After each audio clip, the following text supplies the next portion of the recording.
감독으로 선출되신 것을 먼저 축하드립니다. 네, 감사합니다. 신임 감독으로서 소감 밝혀주시고 예술대학 감리회를 이끌어 나갈 비전을 좀 밝혀주시면 좋겠습니다. 처음부터 감독 돼야지라고 하는 아마 본은 없을 거예요. 근데 총무일을 여러 해 하다 보니까는 쉽는 것을 아니까 그래서 처음에는 아예 생각도 안 했어요. 그러다가 1년이 아니죠. 작년 5월달경인 하나님의 부르심 속에 무릎 꿇고 회개하면서 하나님 주께서 원하시면은 주의 거룩한 길을 가겠습니다. 근데 저는 부족하니까 하나님이 앞서가세요. 그러면 저는 주께서 말씀하신 대로 순종하며 따라가겠나이다 라고 하면서는 이 감독직을 수행하게 됐습니다. 제가 감독되면서 비전이라고 꿈꾸는 것은 교단적 과도기적인 지금 위치에 있어요. 제가 그래서 이 과도기적 위치에서 선출된 감독이기 때문에 다음 세대와의 가교적 역할을 하는 것이라고 하나님 분명하게 말씀해 주셨어요. 우리 지금 예감의 1세대 된 목사님들, 전체 감독님들 그 세대하고 저하고 제가 중간에 끼어 있는데 그 밑에 세대하고 격이 좀 큽니다. 그래서 하나님께서 그런 말씀을 해주신 것 같아요. 마중물, 정확하게 마중물이라고 말씀해 주시는데 그래서 기도 중에 마중물이라고 해서 이게 무슨 말씀입니까 했더니 께서 알려주시는 것은 우리 교단의 세대적인 모습이 중간이 비어있기 때문에 감독으로서 감당해야 할 모습이 이것이구나. 그래서 다음 세대를 위한 가교적 역할을 잘해서 우리 교단이 튼실하게 세워져가는 이런 역할을 감당하도록 최선을 다하겠습니다. 오랫동안 총무로 섬겨오셨는데 감독님 예감의 현재를 어떻게 평가하고 계시는지 그리고 앞으로 어떤 변화를 이끌어내고 싶으신지 말씀 부탁드립니다. 우리는 감리교회예요. 기독교대학 감리회나 성결교회, 그다음에 우리 예술대학 감리회도 웨슬리 신앙을 따르고 있지 않습니까? 그래서 지난 세월 어려운 상황 속에서도 작은 교단이기 때문에 어려움도 있었지만은 이제 우리 선배 목사님들의 노력과 그분들의 헌신 속에서 그들이 지켜온 웨슬리적인 성결주의와 복음주의, 순수한 이 복음주의를 말미암아 이 교단이 지금 이루어져 왔습니다. 그렇기 때문에 그것을 지켜나가야 되는 것은 당연한 것이고 현재 제가 총무로서 파송적인 일도 많이 관여하고 있지 않습니까? 물론 우리 교단은 감독님 파송이 있지만은 파송위원들이 있고 거기에 총무가 같이 포함되어서 같이 그 일을 수행하게 되는데 어려움이 있는 것은 뭐냐면은 사회적인 면도 있지만은 사회가 노령화가 되고 있습니다. 근데 이것이 사회만 아니라 교회 안에도 노령화가 되어져서 이제 은퇴하시는 목사님들은 계시는데 은퇴하신 분의 자리를 서포트하고 메울 수 있는 후임 목사님들이 적다는 게 참 안타깝습니다. 그래서 저희 교단에 신뢰로 있는 모습이지만 그래서 은퇴하신 감독님께 부탁드려서 교회를 다시금 후임자가 있을 때까지 좀 목사님 부탁드립니다 라고 해서 그런 교회가 없잖지 않습니까? 그래서 우리 교단에 어려움을 느끼고 있는 것이 바로 그런 모습이에요. 그래서 후배 목사님들 또 젊은 목사님들을 양성해서 이제는 그들을 잘 서포트하고 어느 지역에 있던 교회를 잘 운영할 수 있도록 목회할 수 있도록 그를 도와주어서 이런 수도권이든 아니면 지방이든 그 교회를 잘 운영할 수 있도록 돕는 것이 바로 감독된 제가 할 일이 아닌가 또 교단적인 일이 아닌가 여겨집니다. 그래서 이제는 노령화 사회가 돼도 이제는 목회자 수급이 어려움당치 않는 이 기반을 기록하는 것이 저희 사명이라고 생각을 합니다.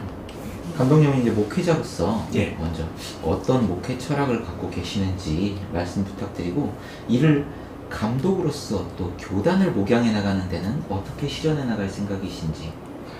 목회 철학이기 이전에 저는 신앙인으로서 처음 그리스도를 영접하고 나서부터 그때 신학생부터 또 가졌던 그때는 철학이라고 얘기를 못했고 저희 신념, 관념 이렇게 여겼었는데 그때부터 지금까지 변치 않는 것은 오직 하나님 절대 주권입니다. 하나님께서 말씀하시지 않으면 안 해요. 어떤 말씀까지 들었냐면은 이범식이라는 사람은 고집불통이다. 왜? 누가 볼 때에는 그냥 하면 되는데 왜 안 할까라고 하는 이 말씀을 많이 들었는데, 그건 단 하나예요.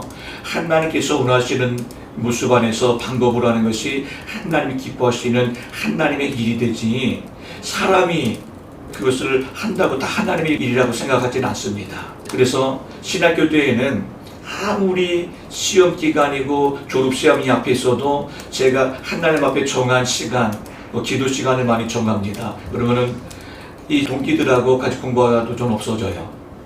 어디 갔겠습니까? 저는 그냥 기도 시간은 주님 앞에 교회에서 하는 기도가 철저히 맞다고 생각하기 때문에 그 십자가 앞에 나가서 기도합니다. 어떻게까지 얘기하냐면은 제 목숨까지 내놓고 저는 그걸 지킵니다라고 이렇게 말씀드리고 있습니다. 그래서 감독이 된 이상 무슨 일이든지 하나님보다 앞서지 않을 겁니다. 그리고 누가 뭐래도 늦게 가게 보일지라도 정확하게 갈 거예요. 하나님께서 원하시는 방법으로 하나님께서 인도하심을 따라 그 길을 함께 갈 겁니다. 그렇기 때문에 항상 제가 아는 동역자들께는 그렇게 말씀을 드렸어요. 늦게 가게 보일지라도 같이 도와주세요. 그러면은 그 길이 형통하게 잘 인도될 것입니다. 우리 같이 갑시다. 이렇게 말씀을 드릴 거거든요. 이것이 제가 교단을 제가 감독 기간 동안에 운영하고 이끌 철학이고 방법입니다. 예감 교단 내부적으로 해결해야 될 중요한 과제가 있다면 한 가지만 꼽아주시고요. 그것을 어떻게 해결해 나가야 된다고 보시는지 말씀 부탁드립니다. 역시 제가 총무로서 여러 해 동안 보다 보니까는 목사님 파송에 대해서 많이 어려움을 겪어요. 그래서 이 젊은 목회자들 양성과 아니면은 영입을 통해서 빈 교회가 아니면은 또 후임 목사님이 파송되는 것이 걸림돌이 되지 아니하도록 온전하게 이 파송되어져서, 단 무조건 파송이 아니라 그분들이 인지한 교회에서 온전하게 생활할 수 있도록 영적인 목회 생활과 또 가정적인 생활이 온전히 이루어질 수 있도록 돕는 것이 교단이 해야 될 일이 아닌가 생각되어져서, 그래서 제가 감독으로 있는 동안에는 그 일을 같이 실행위원과 연계해서 추진해서 이것을 이루도록 힘써보겠습니다. 이번 총회에서 인상적인 부분이 있었는데요. 사회법에 소송을 제기하면 파면한다는 조항이 있었습니다. 어떤 의미를 담으셨을까요? 새로 신설된 법인데 27회기 동안에 이 법적인 문제들이 참 많았습니다. 우리 교단에. 그러다 보니까는 목회에 전념하고 하나님의 일에 힘써야 될 목회자들이 사회법에 시간을 들이다 보니까는 여러 가지 많은 손해가 있었습니다. 근데 그것을 주도하면서 총무로서 주도하면서 하나님 앞에서 철저하게 느낀 것은, 이것은 이 교회와 교단의 분쟁은 하나님 안에서, 즉 이것은 교단에 세워진 법이 있고 교회에도 그 내규적인 법이 있지 않습니까? 그 안에서 해결해야지, 그러지 않으면 이것이 문제가 심해질 수 있고, 혹시 사회법 가지고는 완전히 할 수 있어요. 하지만은 상처는 더 깊게 남습니다. 때문에 교회에서 이루어지는 법은 이 상처까지 남지는 않고, 그것이 이 분쟁이 약화되면서 다 소진되면서 사라지지만, 근데 사회법으로 가면은 개인적인 것은 이루어지겠지만은 교회와 교단적인 것은 아픔이 많이 남아요. 그게요. 그래서 지금도 진행 중인 건들이 있는데, 이번에 총회를 통해서 입법총회 이를 통해서 새롭게 신설된 것이 교단과 교회 안에서 일어난 분쟁을 그 교단법과 교회법으로 이루어야지, 그러지 아니하고 사회법으로 가져나갈 때에는 바로 파면한다라고 하는 것입니다. 그것이 이 파면이라는 단어가 교단에서는 목회자에 대한 것이겠고, 이 교회에서는 직급적인, 그래서 집사님은 1년직이니까 그래도 권고를 받겠지요. 그리고 장로님과 권사님에 대한 것이 아닐까 여겨지는데, 그렇다고 무조건적인 것이 아니라 교단 안에서는 파면은 거의 같지 않고 가장 특성한 이러한 징계를 내리는데, 그게 더 심해질 경우에는 어쩔 수 없이 파면까지 가야 될 이 모습이 있지 않습니까? 근데 이것이 교단 안에서는 거의 없지만은 사회법으로 이것을 가지고 나왔을 때에는 여지없이 바로 파멸이 되는 이런 법을 제정하게 된 것입니다. 말씀하셨듯이 이제 세상법에서 자꾸 교회와 교단들이 싸우고 분쟁하고 소송함에 따라서 세상의 교회를 바라보는 시선도 매우 안 좋아지고 있는 게 사실이고요. 따라서 한국 사회에서 교회의 신뢰도도 하락하고 있습니다, 목사님. 사회적 신뢰를 회복하기 위해서 예감이 할 수 있는 일은 어떤 것들이 있을까요? 욕심으로 인해서 아마 거기까지 가지 않나 생각이 되어지는데 내가 욕심만 부리지 않으면 될 것 같아요. 법적으로 가지도 않을 것 같은데 거기는 감정적인 모습도 있겠지만 그 감정이라는 것이 하나님 앞에서 나를 비춰봤을 때 그러면은 하나님이 만약에 감정을 앞세웠다면은 구원받을 사람이 있었을까라고 한번 생각해 봐요. 아무도 없을 것 같아요. 오직 사랑으로 독생자까지 아낌없이 주셔서 십자가를 지시기까지 하셔서 우리를 구원해 주셨지 않습니까? 그처럼 우리가 그 사랑을 내 안에 담고 내 삶에 담아서 행동으로 옮긴다면은 아무리 심한 모습으로 내게 욕을 보여도 다 그것을 용서할 수 있을 것 같아요. 끝내는 그를 덮어주면서 사랑의 품을 악수를 하지 않을까 여겨지는데 기자님께서 말씀하신 것처럼 이런 상황 속에서 교회가 많이 권위가 떨어졌지 않습니까? 교회 다닙니다 그러면은 그전에는 참 좋아했어요. 정말로 참 좋은 사람입니다. 그래서 교회 다녔다 그러면은 뭔가 플러스적인 그런 점수도 얻게 됐는데 요즘에는 교회 다니다 그러면은 거기 왜 다녀? 라는 말이 나올 정도예요. 그만큼 교회, 신앙인들의 또 교회의 모습이 많이 추락해져 있는 것이 맞습니다. 이거는 우리가 한 걸음 더 나가보면은요, 우리가 그리스도인의 또 교회가 교회의 모습을 지니지 못하고 있다고 하는 것은요, 엄밀히 말하면은 하나님의 영광을 가리고 있다고 하는 거예요. 가리고 있기 때문에 우리는 이것을 빨리 회복하고 나를 통해 하나님의 영광 받으시고 교회를 통해 교단을 통해 영광을 받으셔야지 계속 가리고 있다고 한다면은 어차피 마지막에 그 책임은 저에게 돌려지기 마련이에요.